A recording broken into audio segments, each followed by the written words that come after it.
करते हैं। मीनाक्षी और वैभव इस वक्त हमारे साथ जुड़े हैं। वैभव हमारे साथ जुड़े हुए हैं बहराइच से, जबकि लखीमपुर से मीनाक्षी इस वक्त हमारे साथ जुड़ी हैं। लेकिन पहले बहराइच का रुख करेंगे क्योंकि लगातार वहां पर भेड़िए का आतंक बढ़ता जा रहा है। वैभव, कहां पर हैं आप और क्या प्रयास किए जा रहे हैं वन विभाग की ओर से? क्या कह रहा है वन विभाग, बताइएगा जरा। बिल्कुल, देखिए अनामिका, हम इस वक्त कलेक्ट्रेट बहराइच के अंदर मौजूद हैं और यहाँ पर एक हाई लेवल मीटिंग चल रही है। इस मीटिंग में प्रदेश के 2 मंत्री मौजूद हैं, बड़ा प्रशासनिक अमला है और साथ ही जितने भी जनप्रतिनिधि बहराइच जिले से ताल्लुकात रखते हैं वो भी इस वक्त इस बैठक के अंदर मौजूद हैं। लेकिन आपने जो रिपोर्ट दिखाई उस रिपोर्ट में तमाम सवाल थे कि आखिर इतनी तकनीक, इतनी मशीनरी के इस्तेमाल के बावजूद भी इतने दिनों से वन विभाग के हाथ खाली क्यों है और लगातार जो है वो आदमखोर भेड़िया लोगों को। वैभव, आप जानकारी दे रहे हैं यूपी के बहराइच से, लेकिन वहीं मीनाक्षी भी लखीमपुर खीरी से हमारे साथ बनी हुई है। मीनाक्षी, किस तरह की अब हाई लेवल बैठक चल रही है? क्या कुछ आगे कदम उठाए जा सकते हैं? क्योंकि सीधे तौर पर यह कहा गया है कि जहां जहां गांव में स्ट्रीट लाइट्स नहीं है, लाइट्स लगाई जाए, दरवाजे लगाए जाए और ऐसे में कोशिश ये की जाए कि जल्द से जल्द या तो पिंजरे में कैद कर लिया जाए इस भेड़िए को या फिर मौके पर ही शूट कर दिया जाए। बिल्कुल, देखिए हर जिले में कई रेंज होती है और बहराइच में आज ये मीटिंग हो रही है कलेक्ट्रेट परिसर में। और डॉक्टर अरुण कुमार सक्सेना जो कि वन मंत्री हैं, उन्होंने लखीमपुर में भी कल कलेक्ट्रेट में मीटिंग की थी और यहाँ पर अधिकारियों को उनकी तरफ से निर्देश दिए गए थे कि अगर आप कैद नहीं कर पा रहे पिंजरे में, अगर बाघ खुद से नहीं जा रहा है तो आप उसे वहां पर बेहोश करिए और उसके बाद कैद करिए। तो ये तस्वीर लखीमपुर की है। अब आपको एक तस्वीर और दिखाती हूँ क्योंकि देखिए आज यहाँ पर बारिश बहुत ज्यादा हुई है, लेकिन वन विभाग की टीम अभी भी यहीं पर डटी हुई है, जा नहीं रही है और यहाँ पर वो कैंपेनिंग करके रुकी हुई है कि अगर किसी भी तरीके से बाघ कैद होता है तो उसे तुरंत हम यहां से लेकर के जाएं लखीमपुर, और अगर कैद नहीं होता है तो भी हम इस बात का खास ख्याल रखें कि अब किसी भी ग्रामीण को, किसी भी किसान को वो नुकसान ना पहुंचा पाए। यही वजह है कि लखीमपुर में तो वन विभाग की टीम सक्रिय नजर आती है। हालांकि यहां पर भी सवाल उठ रहे हैं क्योंकि लोगों का यह आरोप है कि यहां पर सिर्फ एक बाघ नहीं है, कई बाघ है। लोग ये भी कहते हैं कि ये बाघ सिर्फ आज नहीं देखा गया है बल्कि पहले भी हम देखते रहे हैं, लेकिन इस बार क्योंकि एक किसान को उसने नुकसान पहुंचाया है और लगभग 3 साल से हम उसे देख रहे हैं। कभी किसी गाय को, मवेशी को नुकसान पहुंचाया, लेकिन कभी किसी इंसान को नुकसान नहीं पहुंचाया। और यहाँ अमरीश, जिसको 27 अगस्त को उसने अपना निवाला बनाया था, उसके बाद थोड़ा जो सिचुएशन है वो खराब होते चली गई और इसके बाद 4 पिंजरे लगाए गए हैं, लगभग 24 जो कैमरे हैं वो लगाए गए हैं, ड्रोन कैमरों का लगातार यहाँ पर इस्तेमाल किया जा रहा है। लेकिन गन्ने की खेती सबसे ज्यादा होती है लखीमपुर, ये ऐसे क्षेत्र है जहां पर लगभग 9 चीनी मिले हैं और ऐसे में खेती भी यहाँ पर सबसे ज्यादा गन्ने की होती है। अब इतनी सघन फसल के बीच ड्रोन का इस्तेमाल करके भी कोई फायदा नजर आ नहीं रहा है और यही वजह है कि उसके मूवमेंट पर नजर बनाए रखने के लिए कम से कम 24 कैमरे, सेंसिटिव कैमरे लगाए गए हैं कि जैसे ही कैमरे के सामने से वो गुजरेगा उसकी फोटो जो है वो कैद हो जाती है और उस हिसाब से फिर जो रणनीति है वो नई तरीके से तय की जाती है। लेकिन सबसे जो एरिया है नदी किनारे का, वहां पर सबसे ज्यादा मूवमेंट देखने को मिलता है क्योंकि पानी पीने के लिए बाघ वहां आता जाता रहता है और यही वजह है कि वहां पर लगभग 2 पिंजरे हैं जो लगाए गए हैं, बाकी के 2 पिंजरे अलग अलग क्षेत्रों में लगाए गए हैं।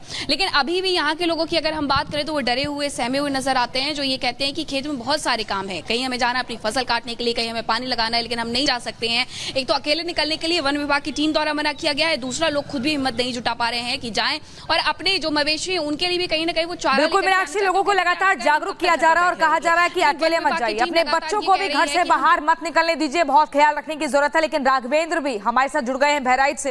राघवेंद्र, अगर वन विभाग मंत्री अरुण कुमार सक्सेना की हम बात करें तो एकदम अलर्ट मोड पर है, वो लगातार बैठक ले रहे हैं, रणनीति को लेकर बातचीत हो रही है। इस वक्त क्या कुछ जानकारी, आज रात का क्या अगला टास्क टीम को दिया गया है या लोगों को क्या बताया जा रहा है? क्योंकि फंड सैंक्शन हो चुका है गांव के लोगों के घर में जो दरवाजे लगने हैं और जो लाइट्स लगनी है उसको लेकर। देखिए, मुख्यमंत्री के निर्देश पर जो वन मंत्री अरुण सक्सेना वो बहराइच पहुंचे हैं। सिर्फ वही नहीं पहुंचे हैं, जो बहराइच के प्रभारी मंत्री हैं डॉक्टर संजय निषाद वह भी पहुंचे हैं। साथ ही जो उच्च अधिकारी हैं, चाहे वो डीएम की बात हो, चाहे यहाँ के एसपी की बात हो, चाहे रेणु सिंह जो समन्वय का काम अभी देख रहे हैं, उनको एक नई जिम्मेदारी दी गई है। और जो अभी दुधवा जो नेशनल पार्क है वहाँ के जो संजय पाठक हैं, डायरेक्टर हैं, जो विशेषज्ञ हैं, उनको बुलाया गया है। अभी मैंने उनसे बातचीत भी किया, रिपब्लिक भारत ने खास बातचीत भी किया उनसे कि आखिर ये भेड़ियों का हमला क्यों बढ़ा है, क्यों किस तरह से भेड़िए खूंखार हो गए। उन्होंने कई कारण बताए, कई तरह की बातें की। लेकिन मैं आपको दिखाना चाहता हूं कि वहां बताना चाहता हूं कि जो मीटिंग हो रही है वो मीटिंग की रणनीति अभी वो एक्सपोज नहीं करना चाह रहे हैं, लेकिन मैं यहाँ का कुछ माहौल दिखा रहा हूं। मैं उसी गाँवों में पहुंच गया हूं। आप देखिए चारों तरफ जहां खेती है लेकिन लोग नहीं दिख रहे हैं। ये देखिए गन्ने का खेत है, आगे आप देखेंगे धान का खेत है। मैं इधर कहूँगा अपने सहयोगी इस साइड से, सहयोगी से कहूँगा कि ये दिखाइए, यहाँ पर ये भी खेत है, लेकिन लोग आपको कहीं नहीं दिखेंगे। लग रहा है जिससे कि गाँवों में सन्नाटा पसरा है, कोरोना का समय आ गया है, कोई नहीं दिख रहा है, कहीं कोई एक आदमी खेत में नहीं दिख रहा है कि जो लगे कि हाँ वो आदमी ग्रामीण जो है, किसान जो अपने खेतों में काम कर रहा है। हालांकि धान है ये ताज़ा है, लेकिन इसमें कोई भी व्यक्ति नहीं दिख रहा। यही स्थिति गांव में है, ना वहाँ पर बच्चे स्कूल जा रहे हैं ढंग से, ना तो लोग काम के लिए निकल रहे हैं। रात में किसी का सोना नहीं हो पा रहा है, रात भर जग रहे हैं, पहरा लगा रहे हैं अलग अलग अपने देसी हथियारों को लेकर के। कोई बल्लम बनाया है, भाला बनाया है, कोई कुल्हाड़ी लिया है, कोई गणास लिया है, इस तरह से लेके लोग और लगातार हम आप तक हर तस्वीर पहुंचा रहे हैं। आगे भी इन लोगों से बात करेंगे, लेकिन इस बीच आपको बता दें कि उत्तर प्रदेश के वन मंत्री दावे कर रहे हैं कि भेड़िए को, खूंखार भेड़िए को पकड़ने के लिए हम लगातार रणनीति बना रहे हैं और जल्दी रणनीति कामयाब होगी। रिपोर्ट देखिए। वन मंत्री जी हैं सर, क्या कहेंगे? लगातार मुख्यमंत्री जी मॉनिटरिंग कर रहे हैं, क्या कहेंगे? अभी हम पहले यहाँ अधिकारियों से बात कर लें, उसके बाद आपसे बैठ के पूरी बात करेंगे ना। अभी नहीं, हम पहले अधिकारियों से बात कर लें, उसके बाद आपको सब चीज बिल्कुल बताएंगे।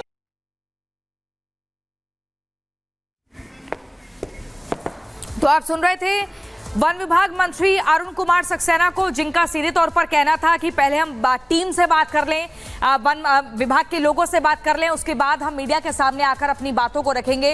वैभव और मीनाक्षी लगातार हमारे साथ बने हुए हैं, राघवेंद्र भी। लेकिन वैभव आप ही के पास आएंगे, चूंकि आप बहराइच में मौजूद हैं और वहां पर हाई लेवल बैठक को लेकर जानकारी मिल रही है।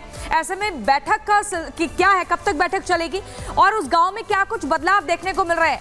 क्या कुछ सुविधाएं और बढ़ा दी गई हैं? सुरक्षा के लिहाज से क्या कुछ चीजें और बढ़ी हैं? देखिए बिल्कुल प्रियंका, बात अगर चुनौतियों की करें तो आए दिन लगातार चुनौतियां जो हैं वो लगातार बढ़ती जा रही हैं और यही वजह है कि यहाँ पर ये जो सभागार है कलेक्ट्रेट का, उसमें इस वक्त हाई लेवल बैठक जो है वो चल रही है और इस बैठक के जरिए आने वाले वक्त में वो रास्ते निकाले जाएंगे और उन नए रास्तों की तलाश की जाएगी ताकि इन आदमखोर भेड़ियों को पर जो है वो अंकुश लगाया जा सके, क्योंकि लगातार चुनौतियां बढ़ रही हैं। आप सोचिए, अभी तक जितने भी आदमखोर भेड़ियों ने शिकार किया है उनकी संख्या को लेकर भी कुछ बहुत स्पष्ट नहीं है कि कितने भेड़िए जो हैं वो आदमखोर हैं और इन तमाम गांवों में जो है वो दहशत फैला रहे हैं। उनकी संख्या कितनी है और अगर वो ट्रैप में नहीं आ रहे हैं तो उसके पीछे की वजह क्या है, और लगातार भेड़िए जिस लोकेशन को ट्रेस कर रहे हैं उस लोकेशन को ट्रेस करने के लिए वो किस रास्ते को चुन रहे हैं। और क्योंकि कल की जो प्रेस रिलीज थी उसमें भी इस बात का जिक्र था कि 3 तारीख को कोई भी भेड़िया जो है वो डिटेक्ट नहीं किया गया है वन विभाग के द्वारा। तो ऐसे में जब तक के डिटेक्ट आप करेंगे नहीं, पकड़ेंगे कैसे? जाल आपने लगा रखे हैं, पिंजड़े आपने लगा रखे हैं और सबसे अहम यह है कि वन विभाग की एक बड़ी मशीनरी, प्रशासन की एक बड़ी मशीनरी इस वक्त बहराइच के तकरीबन 40 से 50 गांव में झोंक रखी गई है, लेकिन उसके बावजूद भी हाथ जो हैं वो खाली हैं। भेड़िया जब चाहता है, जिसे चाहता है वो टारगेट करता है और अपना शिकार करता है, उसके बाद वहां से फरार हो जाता है। लेकिन थर्मल सेंसर हो, ड्रोन हो, तमाम तकनीकें हो,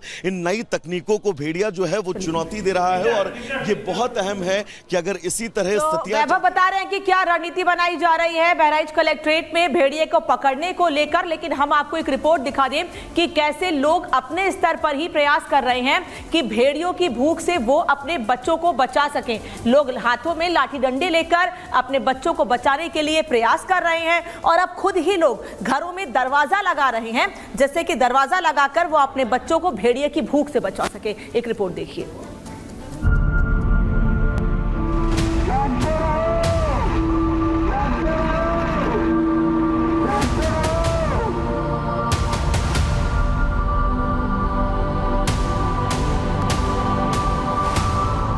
बावन गांवों के हजारों लोग दहशत में हैं। एक के बाद एक शिकार करते आदमखोरों के झुंड से डरे हुए हैं।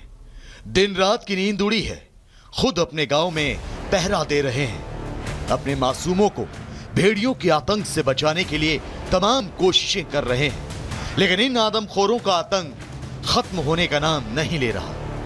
एक के बाद एक मासूमों को शिकार बनाया जा रहा है, महिलाओं को निवाला बनाया जा रहा है।